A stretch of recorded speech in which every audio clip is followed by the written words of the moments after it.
தம்பி கருப்பு கவுனி அரிசி இருக்கா? இருக்குங்க. எவ்வளவு வேணும்? இருக்கா? நம்ம கடையில குதிரவாளி இருக்கா? அதுவும் இருக்கு. அதுவும் இருக்கா? மாப்பிள சம்பா இருக்கா? நீங்க கேட்ட எல்லா பொருளும் இருக்கு. நீங்க பொருள் இருக்கான்னு கேக்குறீங்க, ஆனா எவ்வளவு வேணும்னு சொல்ல மாட்டீங்களே. வெயிட்பா, எல்லாத்தையும் மொத்தமா சொல்றேன். பூசணி விதை இருக்கா? ஐயோ, அது மட்டும் இல்லீங்களே. ஓ மை காட், அதுலதான் ஒரு 1/4 கிலோ வாங்கிட்டு போலான்னு பார்த்தேன். சரி ஓகே, நான் அப்புறமேல் வரேன். ஏங்க நீங்க மத்த ஜாமான் சொல்லிக்கிட்டே இருங்க, அதுக்குள்ள நான் பையனை அனுப்பி பூசணி விதை வாங்கிட்டு வர சொல்றேன். இல்லங்க, இன்னைக்கு சாமான் வாங்குற மூடே போயிடுச்சு. நான் இன்னும் நாளைக்கு வரேன். சரியா? பாய். இங்க வாயா. உன்னை பார்த்தா ஜாமான் வாங்க வந்த மாதிரி தெரியல. பாக்கெட்ல எவ்வளவு வச்சிருக்க நீ? காட்டு.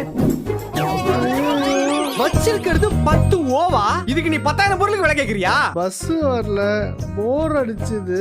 சும்மா ஒரு டைம் பாஸ்க்கு நம்ம கடை பக்கம் வந்தேன். டைம் பாஸா? இந்த உலகத்துல பல பேர் இப்படிதான் வந்து போர் அடிக்குதுன்னு உசுரை எடுத்துட்டு இருக்காங்க. ஆமா, நீ பஸ்ஸுக்கு தான் வெயிட் பண்ற. எஸ். சில்லறைய நான் கொடுக்கவா? தாராளமா கொடுங்க. தாராளமாவா? அடிக்கிறாங்க, காப்பாத்துங்க, அடிக்கிறாங்க.